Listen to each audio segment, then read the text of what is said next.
Ini yang GS ya. Oke.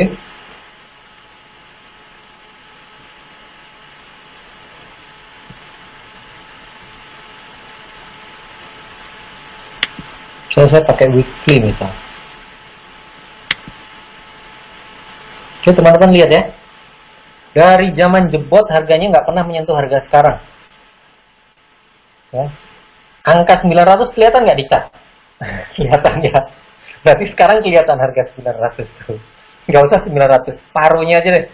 450. Kalau harga sekarang naik ke 450 gimana? Enak enggak? IMJS tuh pernah right issue di harga 600 sekian tahun 2019. Nih, sini. Terus nanti mau right issue lagi. Kira-kira right issue tuh kan gini. Ada orang yang punya uang besar nih, pemegang saham, dia beli sahamnya IMJS. Saat itu harganya 600, itu namanya right issue. Jadi ada orang yang pegang sahamnya IMJS harga 600, kira-kira begitu. Itu gede pemain. Terus nanti right issue lagi. Kira-kira Indomobil mau kasih nggak harga? Yuk right issue masuk deh harga 200 gitu. Menurut saya enggak. Nah nanti next, wah banyak sekali nih materi. Nanti kalau mau webinar lagi saya bahas tuntas tuh mengenai RI, private placement, gimana cara memanfaatkannya segala macam. Nah ini nanti kalau udah RI, sejelek-jeleknya 400 deh nih kalau ada RI. Gitu. Harga sahamnya saat ini 151. Dan itu sudah naik dari level berapa kemarin. Ini harga jarang sekali bisa ke sini. IMJS tuh bisnisnya Indomobil yang bagus sekarang di sini. LK-nya kurang bagus kenapa? Karena IMJS tuh kemarin ngutang-ngutang terus tuh. Saya tahu ini RI-nya cukup gede ini nanti mau buat bayarin, ngurangin hutang. Kalau hutangnya udah berkurang, bunganya berkurang, LK-nya langsung bagus itu. Nah, ini singkat-singkat saja ya, begitu. Nanti kalau detail gabung aja ke AIC. Jadi wah ilmunya banyak sekali di situ. Nggak cuma sekedar berbagi saham ya, karena saya nggak terlalu suka cuma ngasih tahu saham. Ngasih tahu detail-detailnya sampai teman-teman ngerti. Terus ada juga small micro cap yang high risk. High risk berarti high reward. Kerennya sorry udah naik duluan ya. Kemarin kita masih di harga 70-an, sekarang harganya sudah, kemarin sudah sempat 200. Risikonya menjadi semakin besar, nggak usahlah kecuali dia turun lagi ke level 100-an bolehlah. MDLN juga high risk. MDLN sama DAP. Terakhir saya lihat DAP deh. Coba saya lihat TDPM dulu. Kayak apa sih TDPM? 3 domain.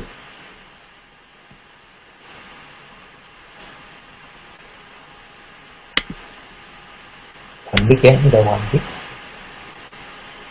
Oke, lihatin. TDPM sejak IPO nggak pernah anjlok. Ini anjlok gara-gara COVID. Sekarang harganya 90. TDPM pernah di 350, bahkan pernah di 400. Nggak usah lah, ke 200 saja teman-teman seneng lah beli 90 kan. TDPM itu performanya terus, produksinya, komoditinya bagus. Dia punya market yang memang sudah jadi. So sebenarnya overall ini bagus. Nah ini kesempatan juga small cap-nya. Terus ini yang high risk keren, MDLN keren sudah naik duluan. Saya kemarin juga beli. Saya pun nggak sampai 200, saya 170 sekian saya udah jual. Sampai 100 berapa kemarin? Udah dari harga 70. Nah itu saya aja juga beli saham high risk, tapi kecil ya nilainya ya. Misal porto saya tuh misal 1M gitu, paling saya beli keren tuh, nah kecil lah. Intinya memang harus sesuai porsinya. Terus DAX. Wih, DAX angka 2000 kelihatan ya di chart ya. Ini 500 ke 2000 seger ya. DAX itu ducking ya teman-teman. DAX itu ducking, restoran ducking itu makanannya enak-enak. Restorannya juga lumayan rame, memang sekarang sepi. Ya nggak cuma daging, sekarang semua kena ya. Daging itu kinerjanya bagus, perusahaannya bagus, LK-nya bagus, leverage-nya kecil, hutangnya nggak ada, tapi dia punya problem non fundamental adalah problem hukum. Dia sedang bermasalah dengan prinsipalnya. Nah ini agak-agak berat nih. Kalau prinsipalnya menang, dia nggak boleh pakai merek daging, ya repot, habislah. Terus problem kedua adalah, nah ini dia, saham daging ini ada yang menggadaikan nilainya cukup besar, ratusan miliar gitu di Mire. Dan ini kayaknya belum tebus sampai sekarang. Ini agak-agak nggak enak kalau model-model begini nih. Ya, saya cuma kasih tahu nih ada peluang tapi ada risiko. Oke, habis. Kira-kira seperti itu. Udah jam 21 kurang 15, masih ada waktu 45 menit buat kita tanya jawab, buat kalau mau ada masukan, ada apa segala macam silahkan. Tidak usah pakai mode suara, diketik saja, nanti saya yang baca. Karena kalau saya nyalakan, orangnya ada sampai 200-an, saya bingung siapa yang saya nyalakan. Oke, ada yang mau nanya silakan.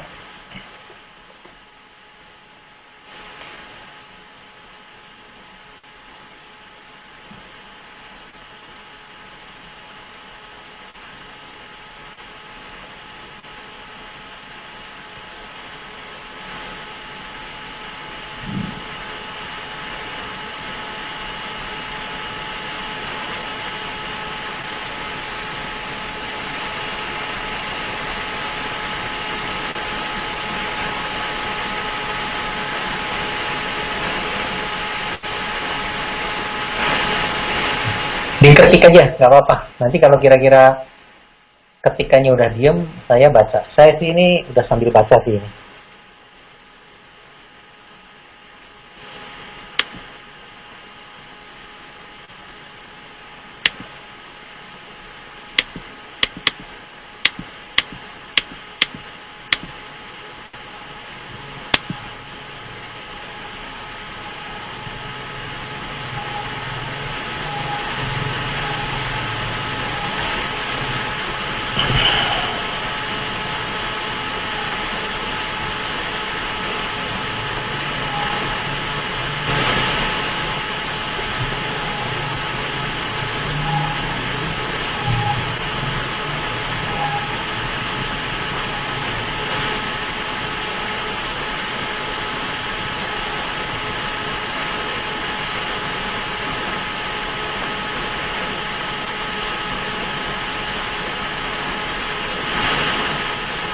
Oke, 8.50 ya.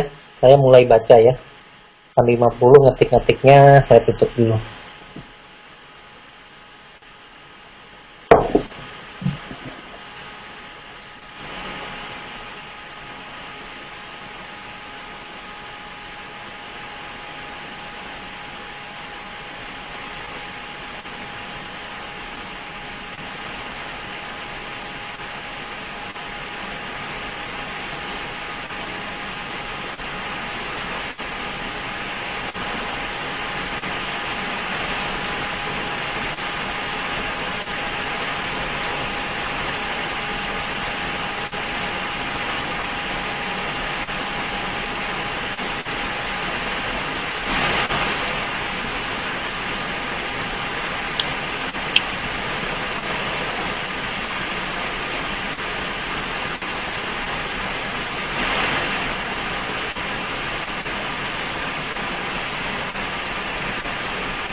Oke, beberapa pertanyaan yang masuk itu pertama ini, Pak kenapa nggak saham ini, Pak kenapa nggak saham ini, itu banyak pertanyaan itu mungkin saya jawabnya sekaligus saja nanti ya. Itu pertanyaan pertama. Pertanyaan kedua yang banyak lagi adalah minyaknya sudah naik, kenapa Medco nggak naik? Medco menarik apa enggak, Elsa bagaimana? Itu pertanyaan kedua yang mirip ya, yang mirip. Oke. Yang ketiga, money management, ngatur cash segala macam. Itu pertanyaan ketiga. Terus pertanyaan keempat, kenapa nggak bahas bank ya? Bank, oke, itu bank.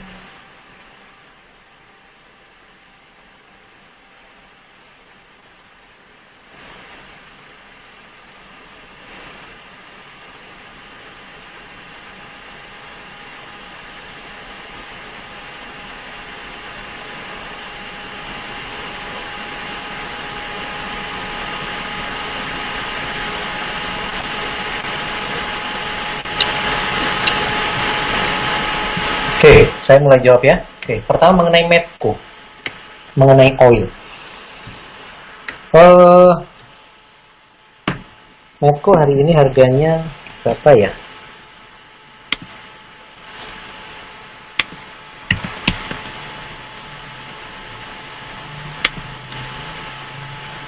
Oke, sebelum Medco mungkin pertanyaan yang pertama kali jawab supaya lebih enak adalah, Pak kenapa nggak ini, Pak kenapa nggak itu, Pak kenapa nggak pilih ini, Pak kenapa nggak pilih itu.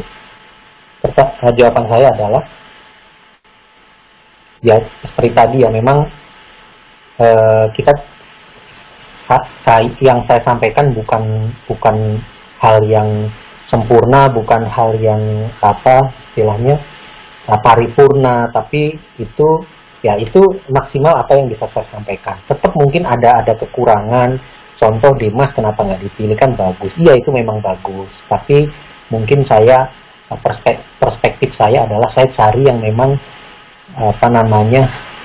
bargain price-nya, diskonnya masih besar, peluang naiknya bisa lebih kenceng. Saat itu karena Dimas harganya sudah 180, ternyata sekarang turun lagi. Jadi simpelnya tuh begini teman-teman, ini saya sering saya sampaikan, mungkin teman-teman sudah bosan kali dengernya ya. Kan ibaratnya itu kan gini ya, cewek itu kan banyak banget ya gitu. Ini apalagi nih yang masih belum married nih, yang cowok-cowok nih.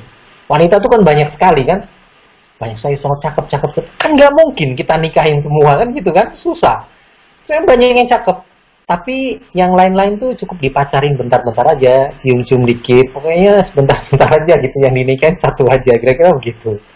Kan saham ini banyak banget. Kalau dibeli semua gimana dong? Porto kita kan kepenuhan. Nggak bisa juga, gitu loh. Jadi, ini saham banyak banget, iya, kenapa nggak ini, kenapa nggak itu, ya memang banyak. Banyak yang cantik-cantik, tapi kan nggak bisa semua kita ambil gitu kan.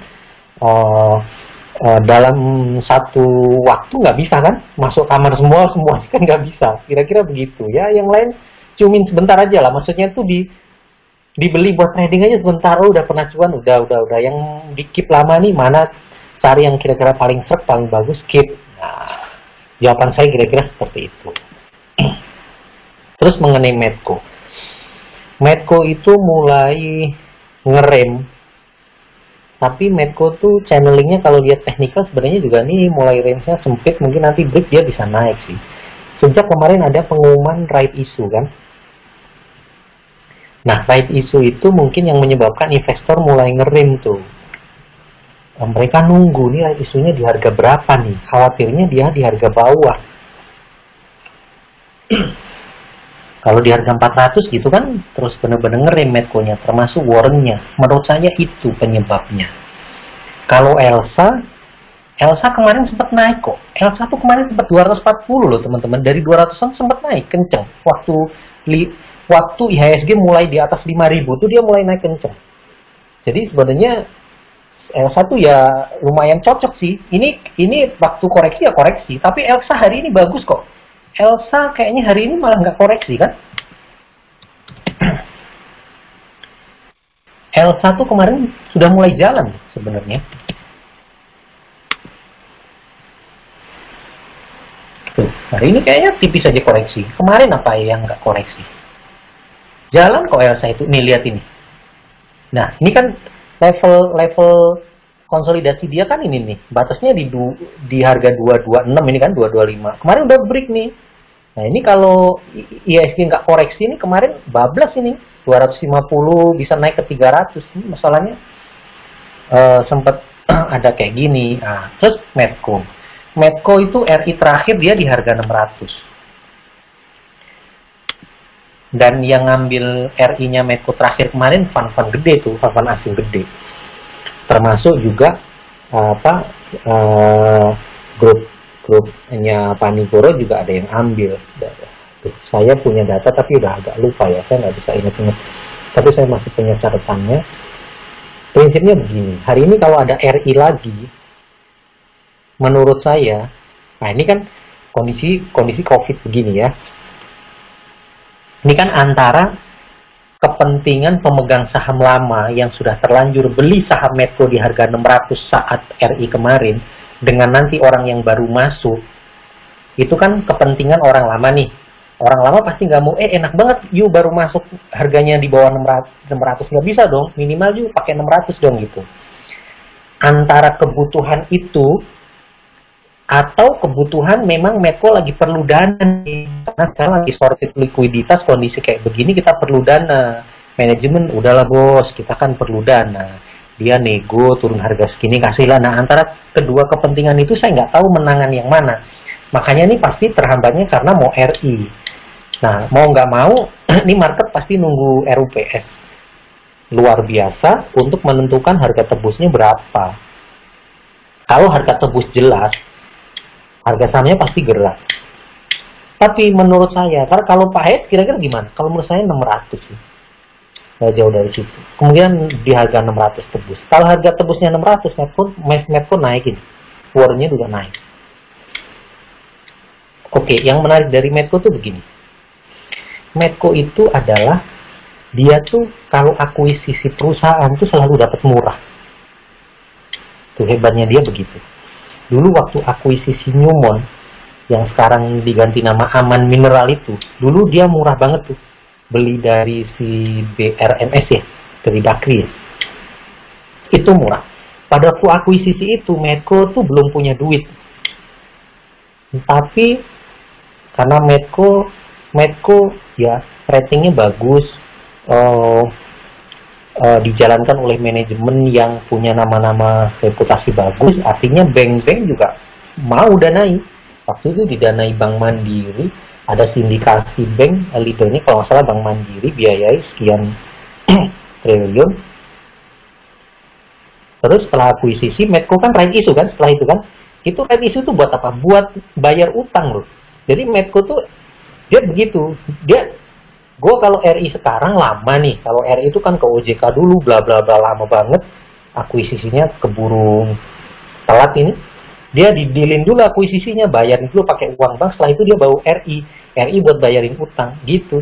Sama nih, kemarin kan habis akuisisi kan, akuisisi dan sekarang RI buat bayarin kemarin supaya level hutangnya terkendali lagi. Jadi akuisisinya dia memang nanti untuk bayar bank, bayar hutang, tapi hutang akuisisi kemarin, menurut saya at the end memang itu RI-nya untuk ekspansi usaha, jadi itu bagus, nggak ada masalah. Memang problemnya sekarang karena dia mau RI lah, itulah terhambatnya itu. Elsa tadi udah saya jawab ya. Itu terus tadi kenapa nggak saham itu, kenapa nggak saham ini sudah saya jawab. Oke, pertanyaan selanjutnya kenapa nggak bank? Tadi kan sorry gini. Saham-saham fase awal itu sebenarnya bank, teman-teman. Cuman saya nggak bisa buka stock pick saya ya, stock pick IC itu internal, saya nggak bisa buka itu karena itu konfidensial kami. Tapi bank adalah salah satu pick yang saya pilih kok, bank. Itu memang itu sudah kita pilih. BNI Mandiri itu kita justru udahlah beli di awal-awal tuh. Ini nanti kalau market mulai rebound, tapi market saat itu IHSG bener-bener ngedrop ya waktu Maret akhir, waktu April awal. Ini kalau market rebound, bank nih yang naik dulu. Kami sampaikan begitu, memang bank. Tapi kan judulnya hari ini kan kita rebalancing. Jadi maksudnya sebenarnya saat IHSG 5100 kemarin, banknya kita kurangin, kita pindah ke layer di bawahnya. Dan sekarang mulai koreksi. Maksud saya ini sebenarnya yang menarik nanti ya tetap saham-saham yang tadi. Bank ada kemungkinan naik, tapi kalau kenceng-kencengan mana, gainnya mana ya, saya tetap lebih suka yang ke middle atau small market cap. gitu. Terus pertanyaan selanjutnya, money management. Money management itu kalau saya simpelnya begini nih ya. Saya begini. Pertama,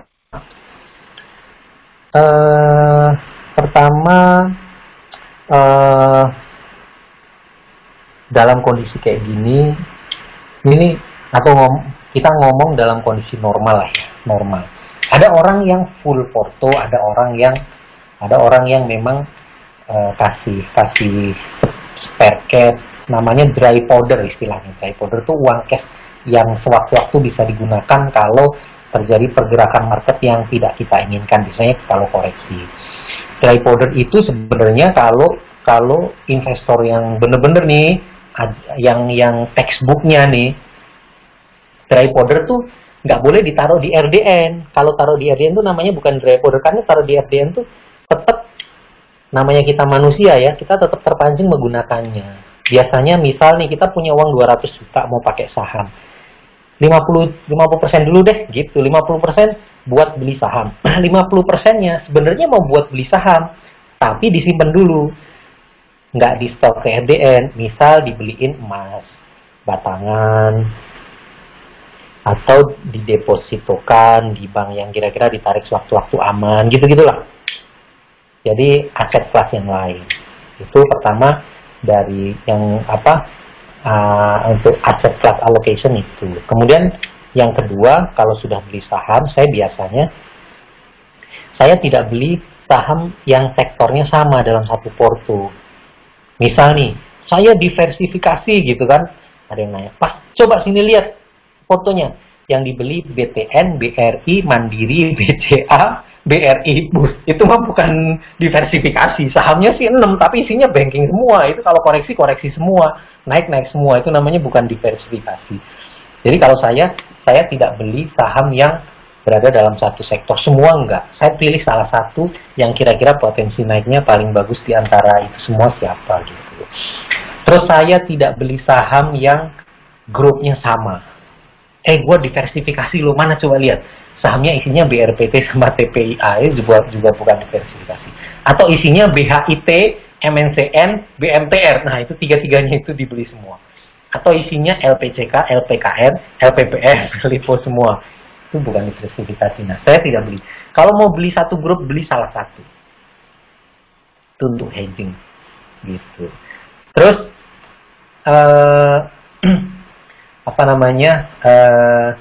jangan beli big cap semua, small cap semua gitu. Idealnya memang ada ya. Ada yang saham-saham yang gini. Ada saham-saham yang biasanya untuk hedging. Ini saya ngomong nih kondisi normal ya, kondisi normal. Bukan kondisi yang lagi ngedrop banget mau recover. Kalau ngedrop banget recover gini ya, saya tetap tadi itu think outside the box gitu. Gimana kita berpikirnya harus outside the box nih supaya recover dana kita cepat gitu.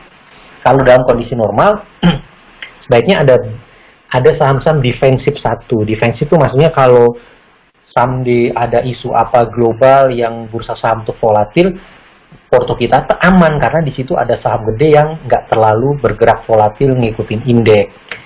Gitu. Kan dalam kondisi normal pun kan kadang-kadang kan indeks suka drop kan, ada apalah entah nih di bursa ini kan macam-macam. Terus ada yang mid cap, ada yang small cap. Nah, terus kalau di IC itu saya suka begini, teman-teman, sisakan uang Anda di di portofolio ya, posisi cash yang bisa digunakan untuk trading. Ini sebenarnya nggak ada di textbook manapun. Ini cuman saya untuk internal teman-teman saya aja nih IC, supaya begini. Teman-teman ini kan gabung di grup saham ya, gabung di grup saham, lihat sono, lihat sini. Psikologi Anda tuh sangat-sangat berat sebenarnya gabung dengan mereka itu, bener. Distraction Anda tuh banyak, gitu. Anda bisa kehilangan emas atau kehilangan berlian yang sudah Anda pegang hanya karena gara-gara distraction itu. Contoh misal begini. Someday Anda pegang saham apalah, sebutlah saham A gitu ya. Saham A nih seminggu ini diem, tapi ini saham bagus banget nih. Anda udah keep, udah sabar keep. Anda posisinya lumayan besar di sini. Keep. Saham ini udah berpotensi naik, tinggal nunggu momentum apa gitu. Misal minggu depan dia naik nih. Naik, rally selama 2 minggu, tek, sampai 100%. Oke, Anda usah sabar nih. Saham dia tiba-tiba, Anda kan aktif di grup terus nih. Di grup nih, bursanya lagi enak nih, lagi kenceng-kencengnya nih. Oh, naik. Oh ya iya. Wow, what's one, bla bla bla. Saham Anda diem terus nih. Dia nggak naik-naik. Pasti 100% Anda terganggu itu. Psikologis Anda pasti terganggu. Wah, Anda gelisah, gila. Pada cuan pada gini, saham gue diem terus. Pasti Anda terganggu. Akhirnya apa? Yang terjadi adalah Anda jual itu saham. Anda jual itu saham. Karena apa? Karena Anda terganggu. Anda pengen ikut cuan-cuan rame-rame seperti yang terjadi di grup itu.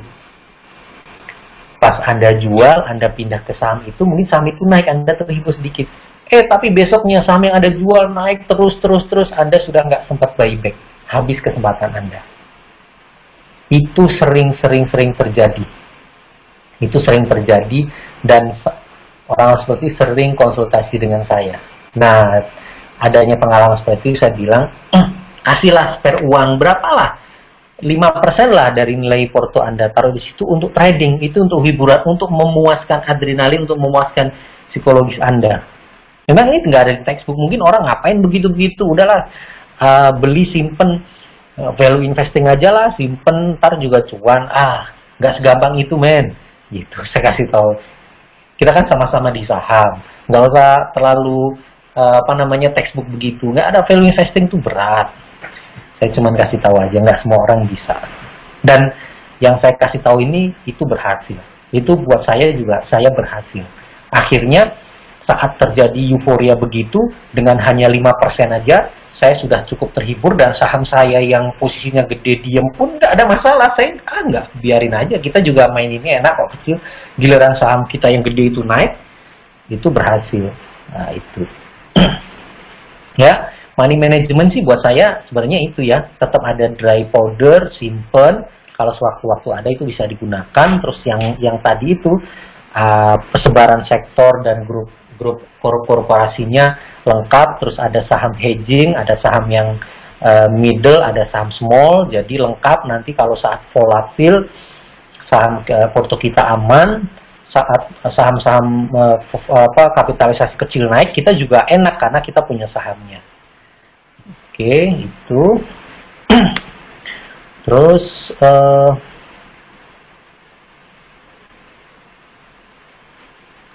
PTBA. Oke. Ada yang lumayan banyak PTBA. PTBA kok turun ya, Pak? Ya, IHSG turun gimana ya, PTBA mau nggak mau turun. Tapi kan coba lihat teman-teman, coba lihat. 2 hari deh ya, 2 hari. Kemarin sama hari ini, Anda totalin deh. Penurunannya, kemarin turun berapa persen, hari ini turun berapa persen, PTBA berapa totalnya, pasti masih lebih bagus dari saham-saham lainnya. Lihat banking aja lah, banking berapa turunnya. Jadi PTBA turun karena memang murni tekanan market. Kan yang pegang PTBA itu kan banyak sekali men, banyak sekali. Dari semua latar belakang, dari trader, investor, semua, dan otak, kepalanya mereka tuh beda-beda. Ada yang gua tuh sebenarnya ngincer PTBA tuh capital gains-nya nih. Gua ngincer nanti pada saat kumlit dia naik nih. Ada yang memang tidak tertarik dengan dividen, ada. Asing ada juga yang nggak mau dividen. Dia tahu nih USD mulai ini nih, nggak enak nih dividen segala macem. Ada. Nah, giliran ada tekanan market kayak gitu, dia ketakut kan harga PTBA mulai turun, dia take profit lah. Kalau banyak yang take profit kan turun. Tapi yang hold saham itu untuk nanti nungguin kumlit untuk dapetin saham, menurut saya jauh lebih besar. Ini kalau marketnya hijau nih, mungkin minggu depan Senin Selasa lah, PTBA naik. Kalau cuma 2.400 ke atas, misal nih, kemarin ada yang terlanjur beli nyangkut di 2.450 misal. Tenang aja, nanti ke situ kok. Lihat aja minggu depan naik. PTBA tuh teman-teman, di PR-nya tuh 90% loh, ini jarang loh. PTBA bagi dividen 13% tuh luar biasa. Perusahaan sesehat itu. Target saya sih minimal 27 sekian lah. Di atas itu nyampe tuh PTBA. Gitu. Pertanyaannya kenapa turun? Jawaban saya pertama kali cobalah dilihat dulu. Turunnya berapa banyak tuh kemarin sama hari ini, tambahin, bandingin sama saham-saham lain. Kan kalau marketnya kan memang kayak gini, gila kayak gini. Ya nggak mungkin lah saham turun, saham turun semua. Gitu. Terus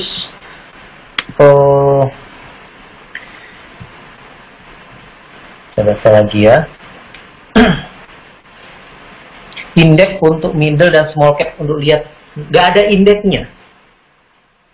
indeksnya, Teman-teman sih gini, kalau untuk pemula memang mesti banyak-banyak belajar. Tapi kalau untuk teman-teman yang di bursa udah lebih dari 2-3 tahun, pasti tahu loh mana yang small cap, mana yang middle cap tuh pasti tahu kok. Pakai ini aja nih tadi. Nih. Nah nih, 10 besar kan ini. Habis itu cari nih mid cap. Ini kan 10 besar tuh market cap paling bawahnya kan kira-kira 100 triliun. Berarti kalau middle cap tuh 50 sampai 100. Carilah itu 50 sampai 100 tuh apa? Pasti ketemu kok. Kan ada RTI, ada Stockbit, ada aplikasi dari sekuritas masing-masing, nggak susah nyarinya. Tapi kalau indeks khusus nggak ada. Bahas BBTN, MDLN Pak. MDLN tadi udah saya bahas ya, high risk intinya dia. MDLN tuh sedang ada problem repo likuiditas dari grup family dari modernnya ya, lagi kesulitan keuangan gitu aja sih. Dia juga ada repo. Nah repo itu apa segala macam nantilah next webinar. Pokoknya nanti sering-sering ini aja, mau request mau pembahasan apa nanti saya bikinin webinarnya. BPTN bagus. Nah, gini, BPTN sebenarnya kalau teman-teman mau rebalancing, mau ke bank dari BBRI lebih baik pindahin BPTN. Saya sih BPTN masih pegang sih. Untuk bank BPTN menurut saya kualifikasikan di middle cap, dia bukan big cap. BEX gimana Pak? BEX nanti itu kita tunggu aja, kan ada keputusan BEX mau Bank Banten mau di merger lagi kan dengan Bank Jabar kan. Ya nanti Anda pemegang Bank Banten tuh punya saham udah punya jadi BJBR gitu. Dulu sama kayak Ciputra tahun 2017 apa 16 ya? 2016 kalau nggak salah kan pernah. Dulu Ciputra kan punya 3 saham. CTRS, CTRA, CTRP. Nah, CTRS sama CTRA-nya kan hilang. Diganti saham CTRP sampai sekarang. CTRP, CTRS hilang. Sekarang CTRA. Nanti begitu, BEX itu nanti hilang. Teman-teman nanti pegangnya BJBR. Wah, enak dong Pak langsung. Oh, langsung nggak bisa begitu. Nanti divaluasi dulu.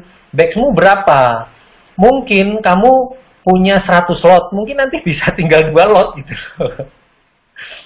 Iya, divaluasi dulu, enak banget tuh punya 50 lot jadi 50 lot harga BJBR ya, bangkrut BJBR-nya, nggak begitu. Divaluasi, satu lotnya BEX tuh seharga berapa di BJBR gitu. Oh ternyata setelah divaluasi 20 lotnya BEX tuh menjadi 1 lotnya BJBR, nah gitu. Jadi nanti saham kamu dibagi 20, jadinya sekian lot gitu. Oke, oil perundingan nanti aja deh, saya jelasin ya. PTBA udah.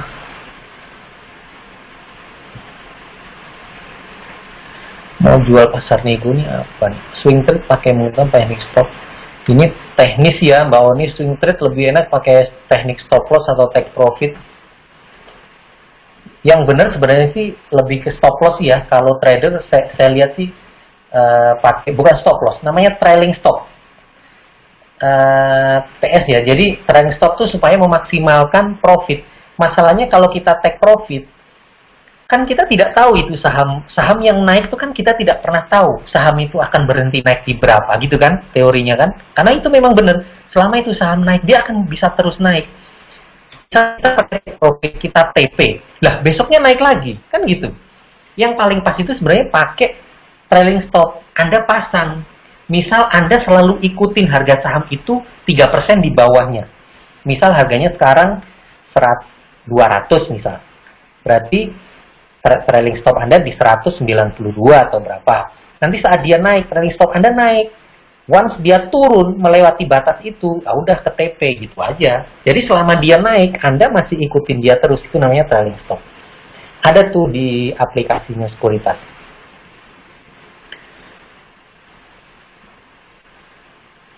Oke, saya pikir udah cukup ya. Nanti yang belum terjawab, saya jawab di IG deh.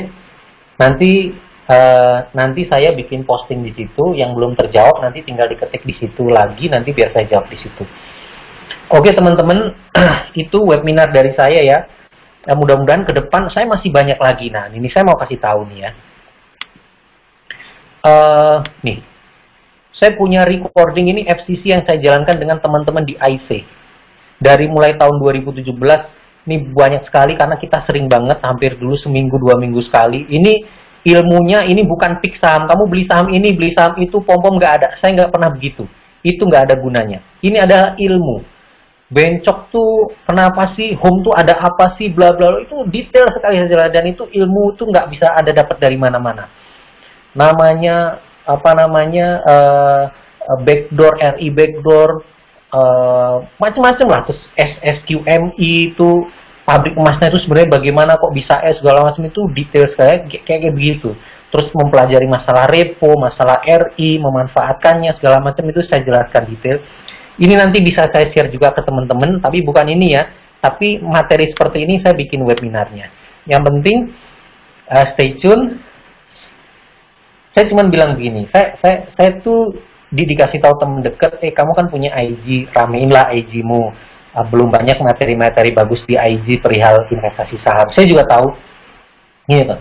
Saya sempat lihat beberapa akun di Instagram, dia tuh cuma bahas, oh saham tuh, kamu tuh kalau usia segini, kamu tuh beli sahamnya Telkom aja, uangmu yang lain simpen di bank. Cuman begitu aja. Followernya banyak banget pada itu just simple, dan ya buat kita itu apa ya sorry to say itu nggak ada isinya, tapi followernya banyak banget. Nah maksud saya mau kasih materi-materi yang jauh lebih advance, yang bagus-bagus, dan saya tolong teman-teman bantu promote akun saya. Nah, mudah-mudahan nanti ke depan ya banyak sekali materinya ini. Nanti kita bikin webinar rutin. Oke, seperti itu. Terima kasih. Mudah-mudahan bermanfaat. Sukses untuk kita semua. Jaga kesehatan selalu. Terima kasih. Selamat malam. Assalamualaikum warahmatullahi wabarakatuh.